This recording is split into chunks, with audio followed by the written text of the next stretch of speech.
Devido às experiências com o primeiro conflito, muitos haviam construído suas casas com porões profundos para servirem como abrigos antiaéreos.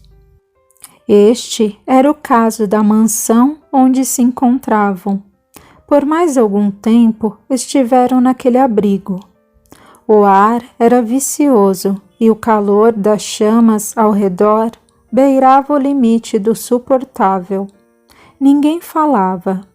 O reverendo Stephen, com a perna imobilizada de maneira improvisada, velava o corpo do filho, alienado.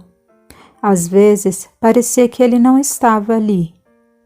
Quando o alarme avisou que era seguro sair, já passava das 3h30.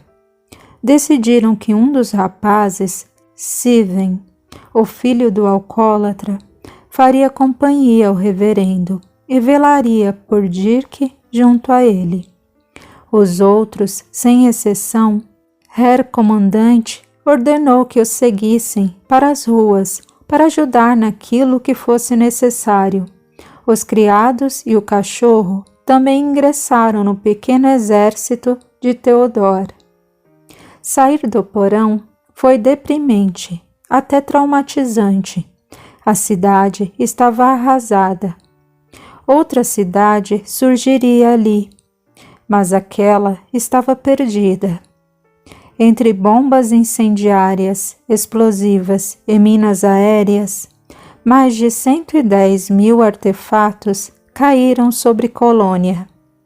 Mais de 12.000 incêndios destruíram totalmente prédios residenciais e comerciais, danificando seriamente outros tantos.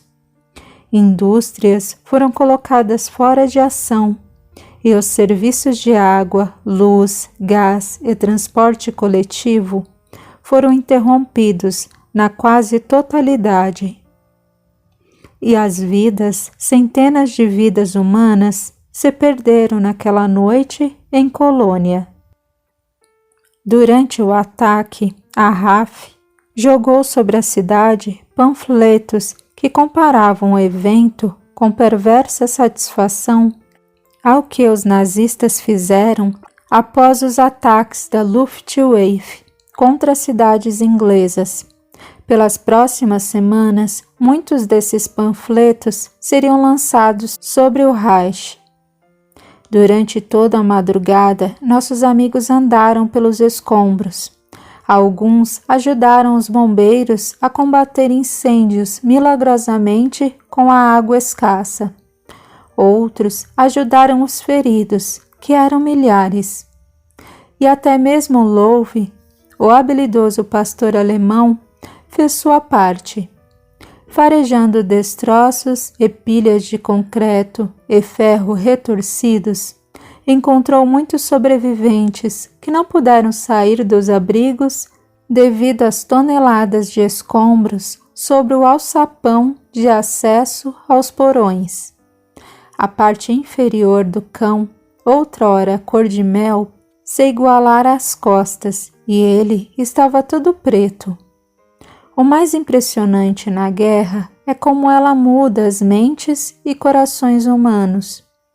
Durante toda a madrugada, trabalhamos com afinco ao lado de nossos protegidos e pudemos observar como a tragédia tocava os corações dos irresponsáveis futuros médicos.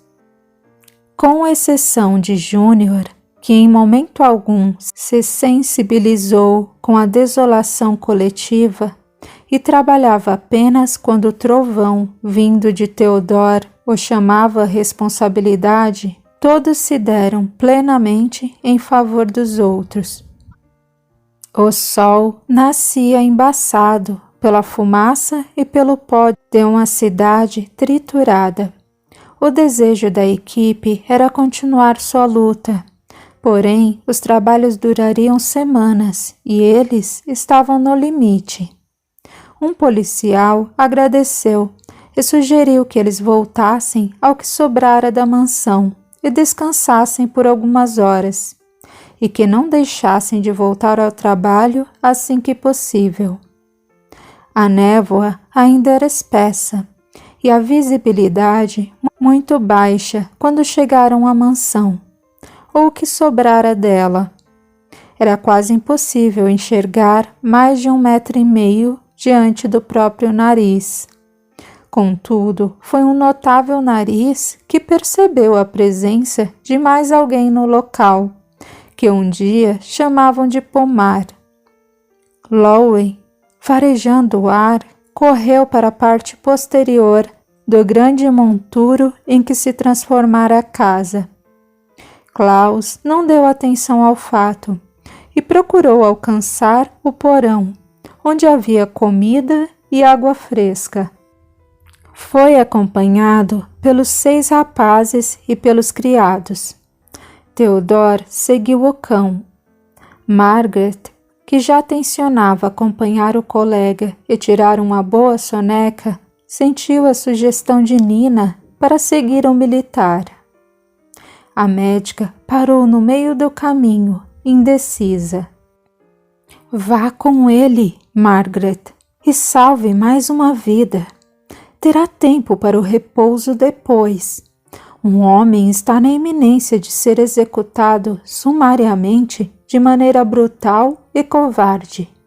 Vá, ajude esse homem e Theodora. Ela correu através da névoa, orientando-se pelos latidos de Lowen, e boquiaberta deparou-se com um Vickers Wellington da RAF caído no quintal. O gigante abatido era a imagem da arrogância desmantelada, uma envergadura de 26,26 metros e o comprimento de 18,54 metros. 8 metralhadoras e 2.040 quilos de explosivos jaziam indefesos em solo alemão, dependendo do coração e do poder de persuasão de uma mulher inimiga. A aeronave, com o trem de pouso quebrado, precipitara para o solo de bico, ficando bem mais baixa, permitindo um acesso fácil para Theodor.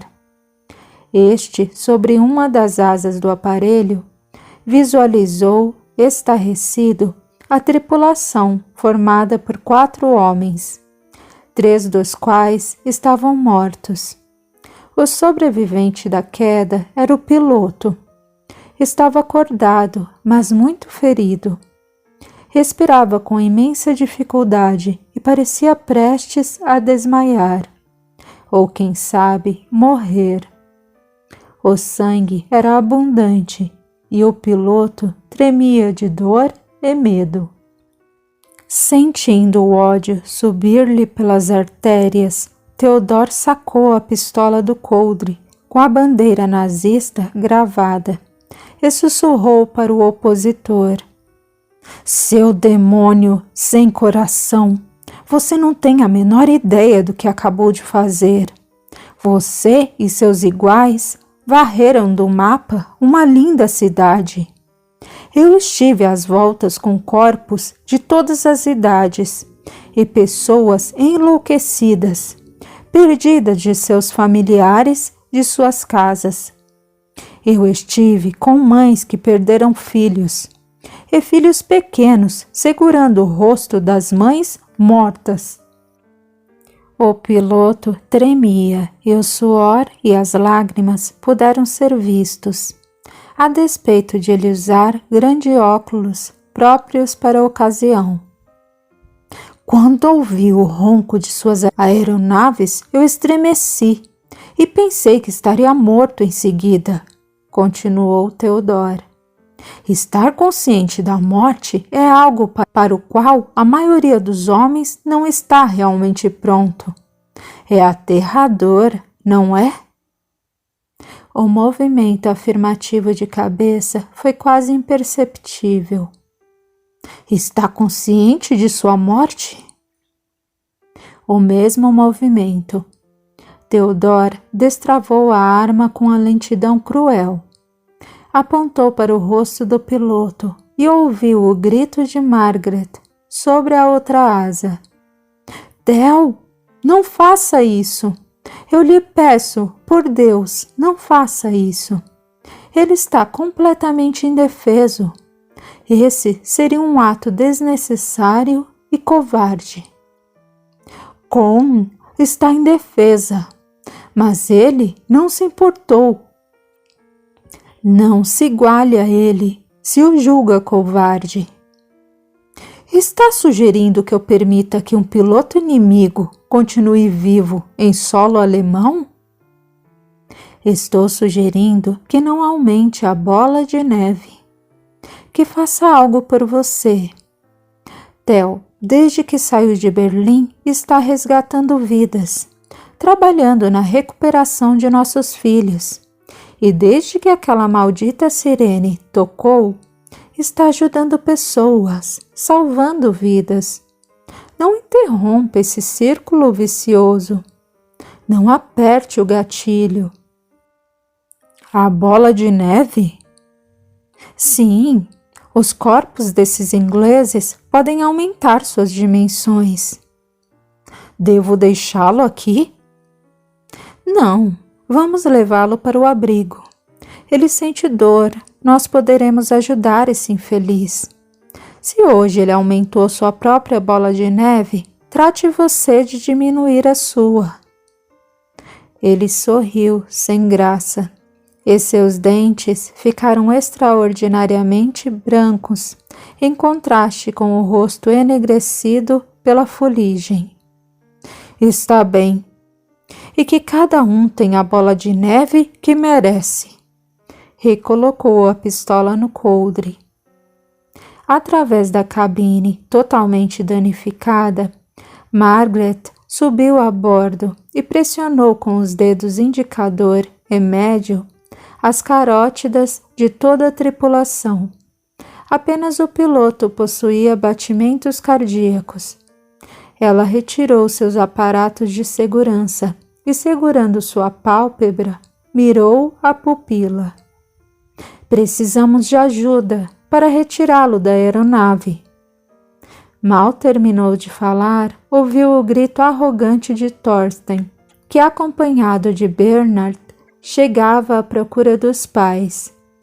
O primeiro fez à mãe uma insinuação desrespeitosa em relação ao fato de estar sumida, entre aspas, com o pai do amigo.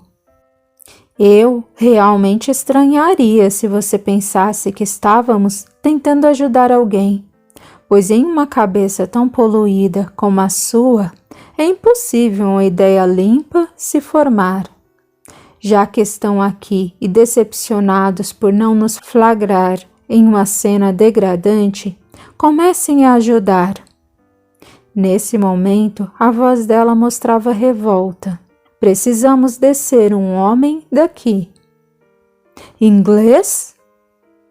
Eu não pedi o passaporte. Mexam-se, pois se tem uma coisa que eu aprendi a fazer com Theo, é dar bofetadas em moleques atrevidos.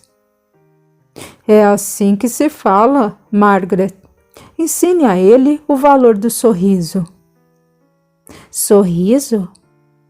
Sim, se ficar sem dentes, dificilmente vai querer sorrir. Todos, com exceção de Thorsten, gargalharam. Minutos depois, o piloto entrava no porão e era acomodado ao lado de Stefan. O corpo de Dirk foi levado para onde antes era o jardim. Durante aquela semana, eles saíam todos os dias para ajudar no trabalho dos bombeiros e paramédicos. Siven cuidava do piloto, que entrara em coma ao chegar ao porão, e da perna do reverendo. Todos trabalhavam com afinco e os garotos desenvolviam o amor pela vida e a empatia pela dor alheia.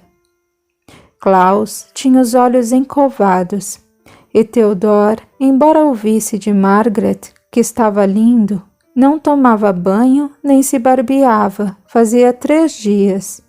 Se manifestava esse desejo, não faltava, entre os outros, alguém para demovê-lo de ideia tão estapafúrdia, entre aspas.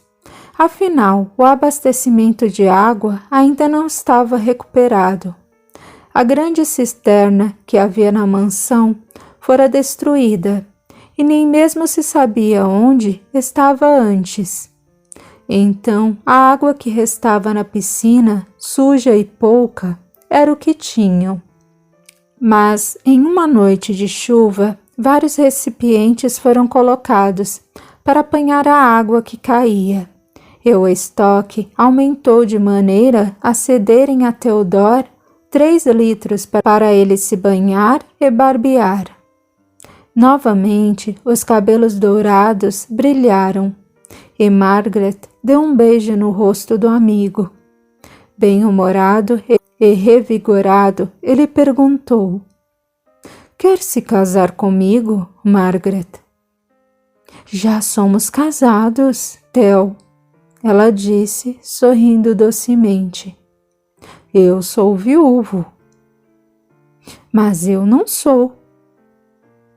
"Posso dar um jeito nisso, fácil, fácil."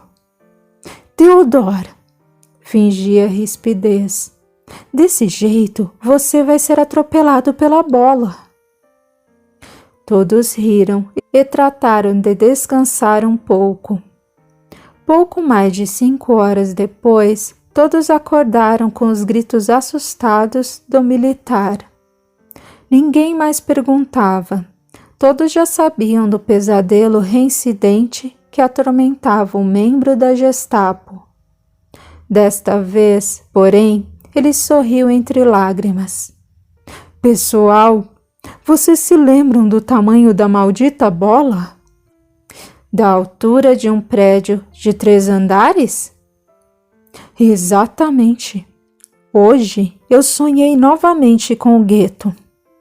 Via-me perdido pelas ruas de cadáveres e de repente ouvi o barulho surdo da bola quicando, vindo em minha direção.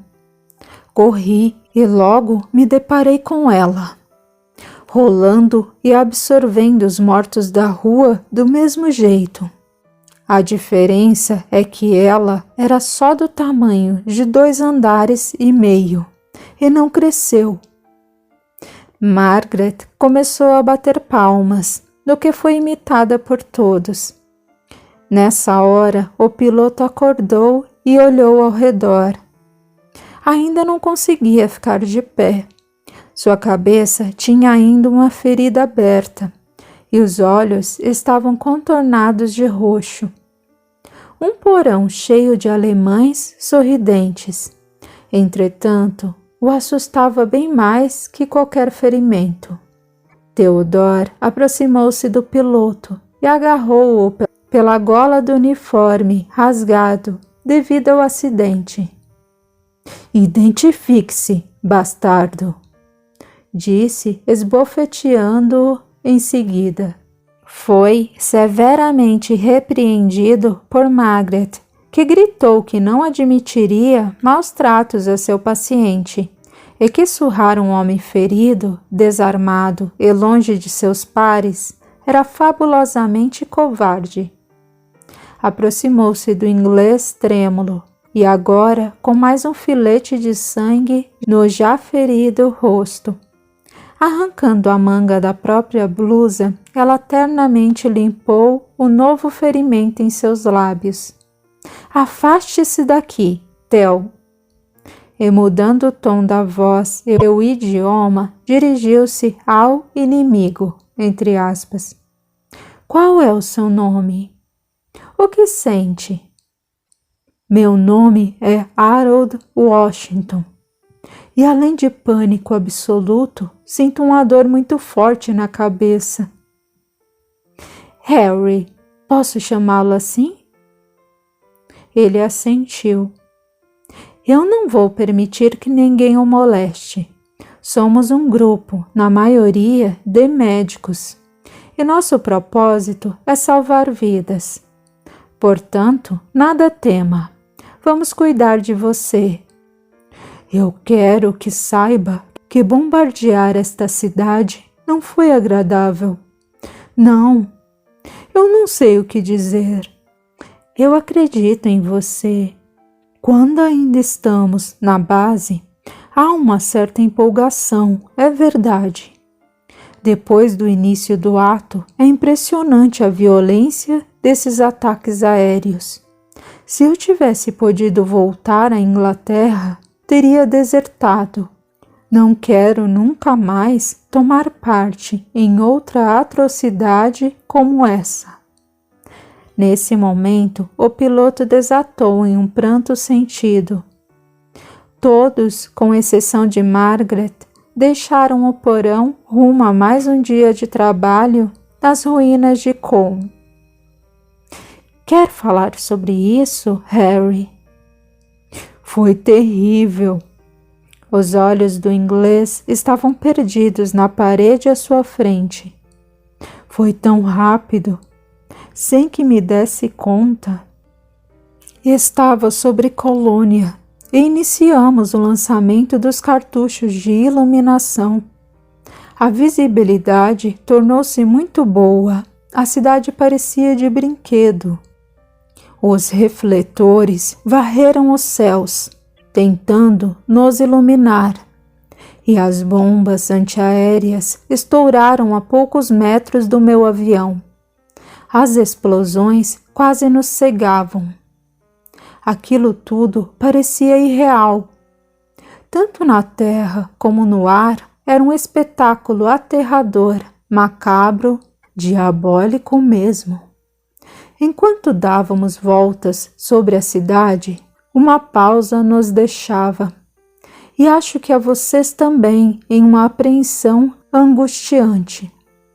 As baterias antiaéreas são ensurdecedoras, estrondosas, terríveis. Um ruído parecia sobressair aos demais. Era como se o céu estivesse sendo rasgado ao meio, sacudido como um terremoto às avessas. Nós nos lançamos sobre a cidade de brinquedo, entre aspas. Parecia uma tempestade de fogo, uma chuva de bombas. 20, 30, quem sabe 50 toneladas de explosivos por minuto desciam assobiando, rasgando o céu. A cidade literalmente voava pelos ares. Os focos de incêndio eram tantos que tive que voar várias vezes ao redor da cidade, à procura de algo que não estivesse ardendo. E assim ter no que atear fogo novamente.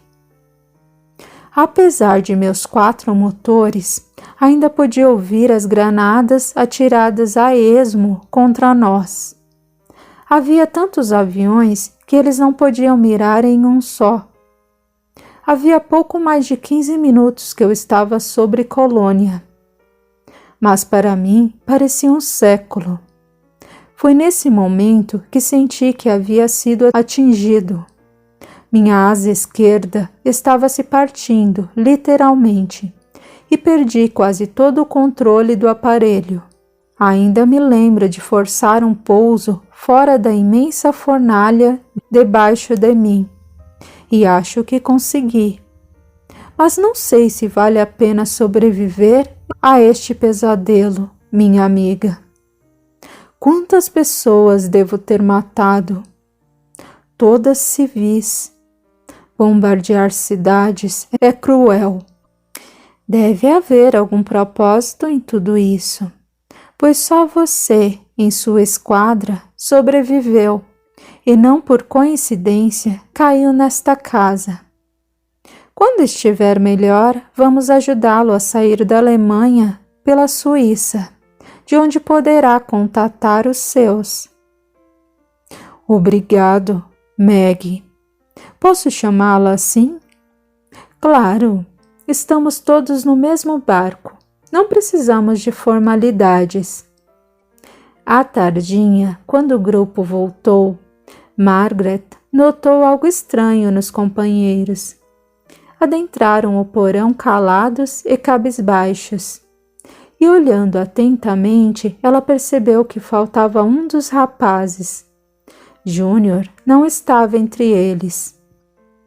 Ele se foi, Theodore disse, tristonho.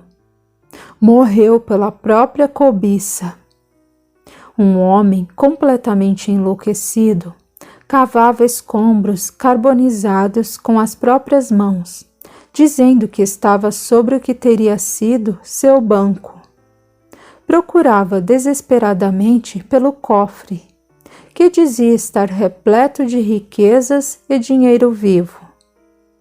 Não saberemos até onde essa história é verdade, pois ele já tinha várias cédulas de 100 escurecidas nos bolsos, e encontrava muitas outras enquanto cavava. Nosso companheiro, ganancioso como ele só, passou a cavar desesperadamente à procura de dinheiro fácil, e encontrou a morte quando o banqueiro, defendendo seu patrimônio, o atingiu com um destroço de algum avião abatido. A fuselagem cortava feito navalha. Foi algo bem feio de se ver. Tentamos tudo para salvá-lo, mas não conseguimos, Klaus afirmou, desolado. E o que foi feito do assassino? Foi levado pelas patrulhas. E por falar em assassinos, o que pretende fazer com esse aí? Theodore apontou para o piloto. Cuidar dele até que possa cruzar, com sua ajuda, a fronteira da Suíça. Minha ajuda? Sim, afinal, quem mais aqui tem poder para isso? Quem questiona um Gestapo? Assassinos em potencial. É isso que vocês da polícia são. Stefan rosnou em seu catre improvisado. Ladrões em potencial? É isso que vocês da igreja são. Senhores, não percam a linha. Mas é verdade, Dr. Angel. Esses pastores vivem a tirar dinheiro de velhinhos aposentados nessas igrejas mercenárias e ainda querem lecionar moral. Você matou meu Dirk. Foi uma fatalidade. Ninguém poderia prever o bombardeio. E ele fez por merecer a reclusão. Em um acesso de ódio supremo, apesar das súplicas de Nina e Isa, o pastor atirou uma baioneta que trazia escondida sobre o travesseiro, tentando acertar não Theodore, mas Bernard, para fazer com que o pai dele sentisse sua dor. O rapaz jogou-se sob a escada e a arma passou zumbindo sobre ele, atingindo o pescoço de Ralph, que vinha imediatamente depois dele. O rapaz tombou e imediatamente uma poça de sangue se formou sob ele. Movido pelos instintos médico e paterno, Klaus se atirou sobre o filho. Margaret correu em seu auxílio e engoliu em seco ao perceber o estrago que a lâmina havia causado no rapaz. Minha nossa! O corte não era grande, nem tão profundo. Era apenas fatal. Da artéria rompida jorrava a vida de Ralph. Dr. Angel pressionou com força o corte e, totalmente sem ação, olhou para a companheira. O que eu faço?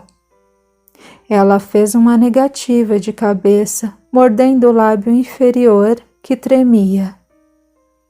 Perdoe-me, Herr Klaus, gritou o pastor. Eu não pretendia matar seu filho.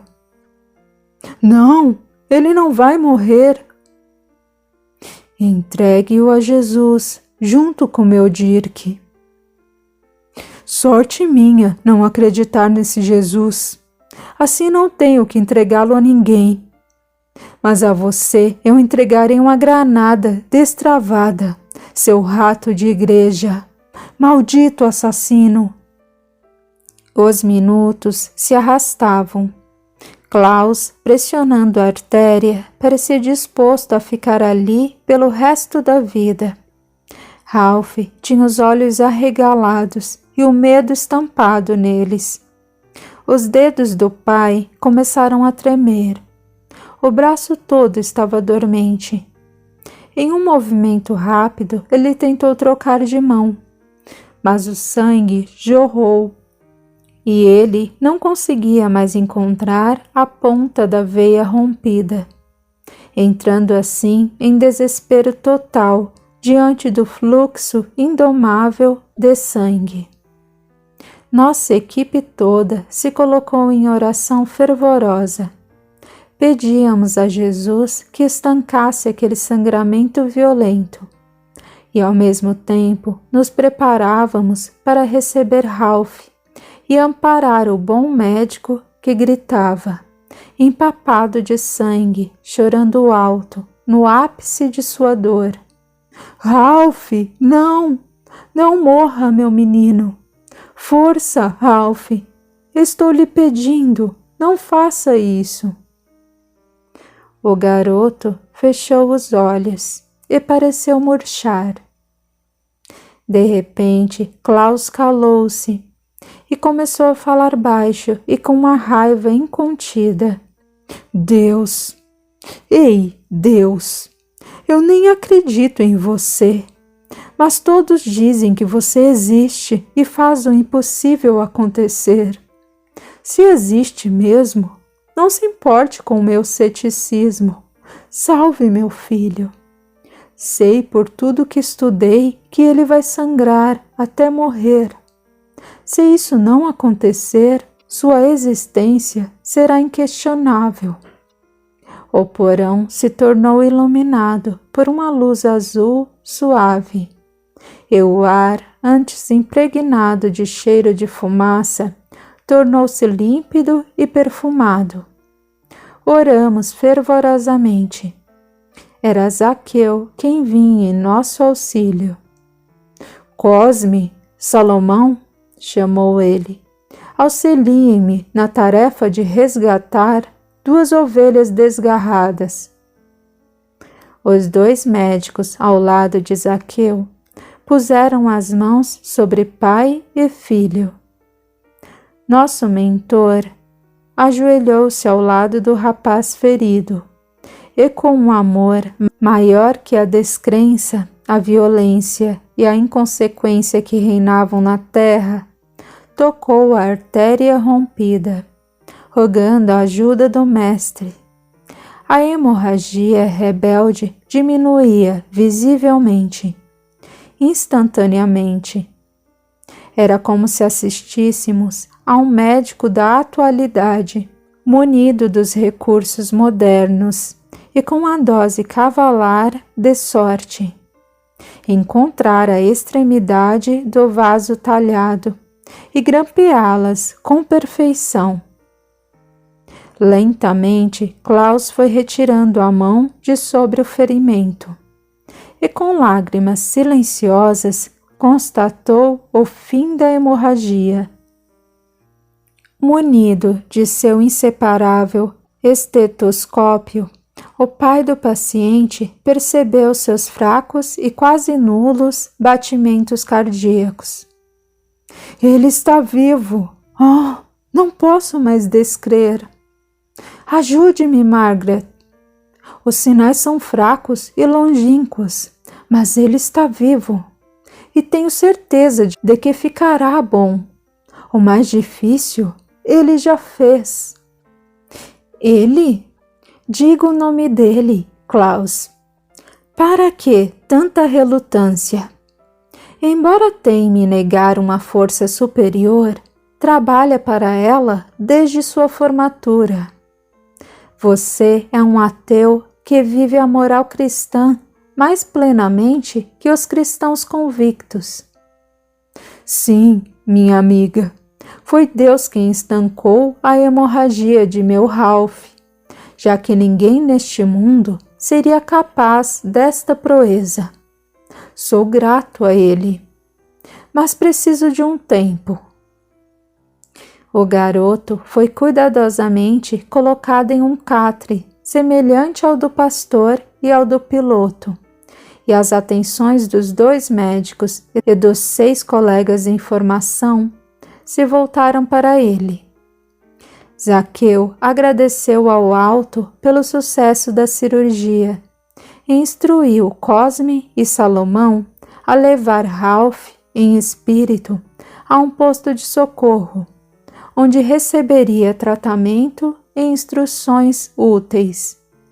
E dirigindo-se a nosso grupo, disse ternamente: que a paz do Cristo os envolva e faça de vocês condutores dela através dos campos tristes no qual nossa bela Europa foi transformada, tornando-se nosso campo de trabalho incansável no ministério do Mestre Jesus, o segundo elo de nossa corrente até o Pai.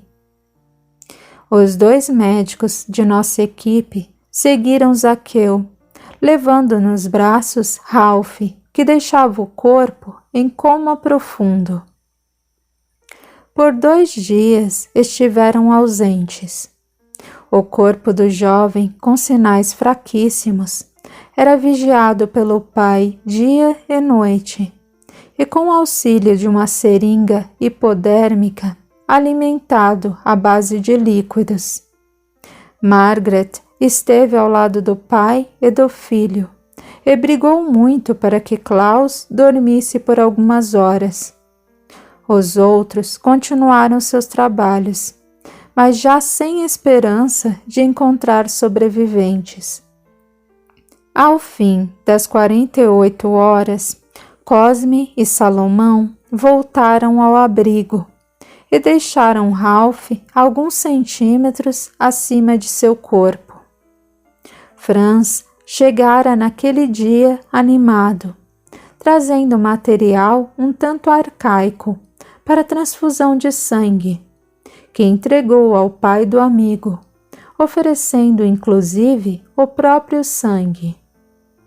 Cosme, porém, sabia que Stefan e Theodor eram portadores de sangue do tipo O, fator RH negativo, descoberta recente do americano Philip Levine, que nem era ainda muito conhecida. Então, antes de o médico aceitar aquela sugestão, ele o instruiu a usar o sangue do pastor. Sou muito grato a você, Franz, mas se Stefan derramou o sangue dele, é justo que o reponha. E se Theodor foi o pivô da discórdia, deve colaborar também. A cor do rosto do receptor mudava visivelmente para o rosado saudável, à medida que o líquido precioso da vida lhe entrava nas veias. Olhando para esse procedimento, eu me perguntei: por que as pessoas ainda querem milagres, entre aspas, se eles já são tantos no dia a dia? O ato de doar sangue, tão simples, tão fabuloso. Ao doarmos sangue, nós nos tornamos imitadores muito próximos do Redentor, que deu o seu para que todos tivessem a vida. Quem doa sangue, doa vida, um pouco de sua própria vida, tal qual ele fez. Doou-nos uma existência sua, que na verdade é uma fração de sua grandiosa vida. No terceiro dia, Ralph acordou. Queria falar, mas foi impedido pelo pai, em estado de graça, que o tranquilizou, dizendo que ouviria sua história quando pudesse falar normalmente. Mas o menino estava em visível desespero. Precisava falar, precisava contar a experiência mágica que vivera durante o coma, bem como transmitir orientações destinadas a todos. Cosme e Salomão aproximaram-se de Harry E o piloto se sentou no catre. Perguntou para Ralph, em alemão fluente, língua que não falava, se queria que ele, Harry, narrasse sua história. Ao ver o sinal positivo, ele começou a falar, deixando todos boquiabertos com a fluência daquele que só falava inglês com Margaret, que dominava o idioma. Ralph quer contar a vocês que não esteve dormindo por 2 dias, e sim visitando um local que não pertence a este mundo. Lá, ele foi medicado e ouviu um ancião que o advertiu quanto ao estilo de vida que ele e seus amigos vêm levando, bem como quanto a medicina como missão e não profissão, ferramenta feita para elevar nosso saldo moral e não bancário. Nesses 2 dias de excursão pelo além, o garoto teve longas conversas com amigos de lá e sentiu-se com um pé na cova, o que, na verdade, tinha mesmo. Revelaram-lhe, sem meias palavras, que não havia certeza de seu regresso à terra. Ele podia não voltar do coma. Isso, claro, assustou o rapaz, que se dedicou a entender o porquê de tantos insucessos e tragédias consigo mesmo e com seus companheiros. Ralph recebeu tratamento espiritual e passou por longas horas pelo gramado muito verde do lugar, ouvindo as explicações e instruções de seu novo amigo. Este o informou que em vidas pregressas, depois de muito errar com a alquimia em busca da grande obra, entre aspas, ou a fabricação da chamada pedra filosofal para garantir a vida eterna, ele passou por todos os estágios. Usou cobaias humanas nas mais cruéis experiências e tem em seu histórico, junto com colegas de faculdade de hoje, uma coleção de aproximadamente 800.000 assassinatos. Todos engoliram em seco, principalmente os colegas, assustados com o tamanho de suas dívidas. Harry continuou. Depois de desistirem de sua busca doente pelo poder da imortalidade e juventude eterna, eles se dedicaram só à magia e comprometeram-se com espíritos recalcitrantes, voltados ainda para o mal, que, somados às suas vítimas, formaram um exército poderoso e vingativo, a esperar pelos 8 alquimistas do outro lado da vida. Embora não fossem comparsas na Idade Média, foram atraídos por afinidade ao mesmo local do plano do espírito, onde por muitos séculos eles foram mantidos em um plano inferior. Passaram 1000 anos sem reencarnar. Portanto, nossos amigos aqui estão vindo direto da era medieval. Quando enfim foram resgatados e conscientizados de suas quedas, pediram para voltar à Terra para se redimirem. As 8 encarnações presentes foram minuciosamente calculadas.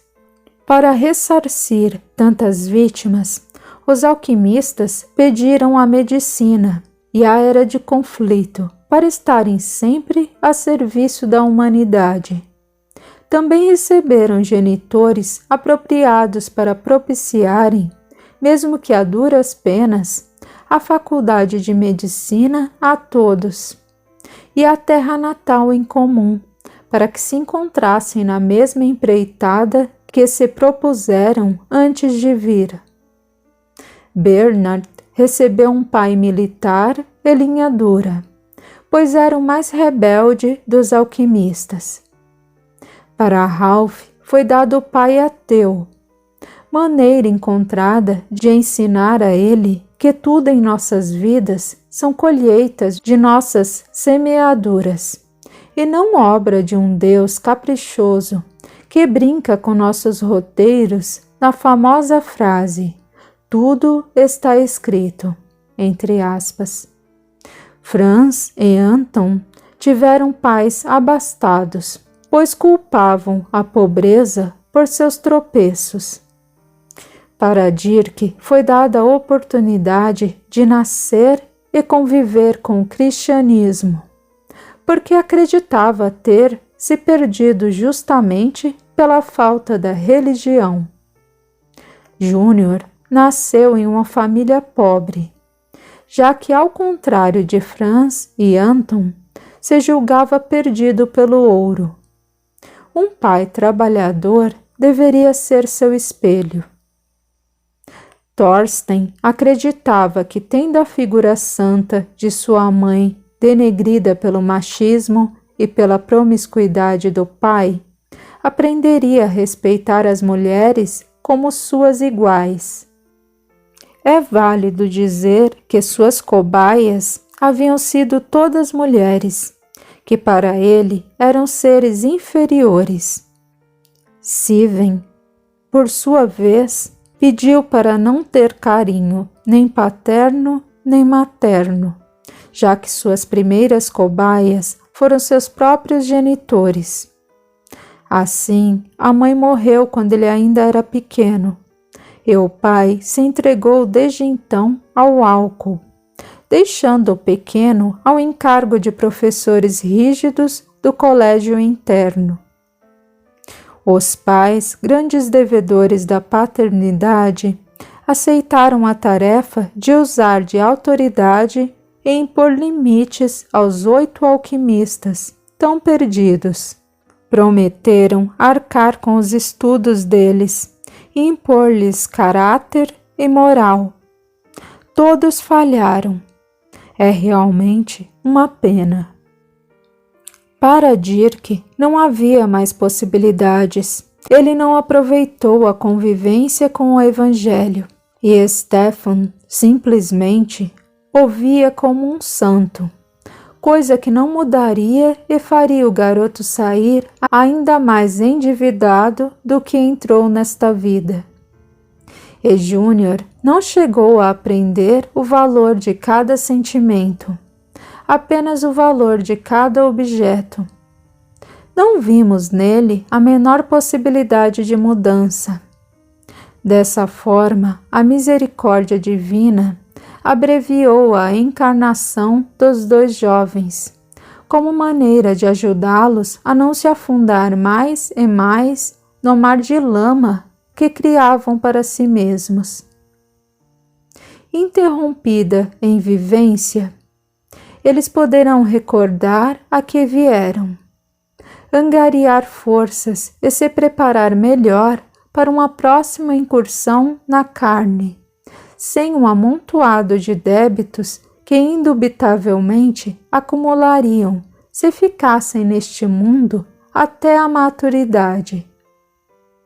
Os outros, com exceção de Ralph, aprenderam aqui, com a austeridade de Theodore, a noção de limites, com a conduta evangélica de Stefan, o sentido da vida eterna, com a bondade de Klaus, o gosto pela caridade na medicina, com a doçura do coração de Margaret, a afabilidade feminina que todo homem deve ter no espírito, e com a guerra, o valor da vida e do trabalho em equipe, a cada maratona para resgatar um sobrevivente. Também aprenderam que nada é definitivo. Em 1 minuto, tudo muda radicalmente.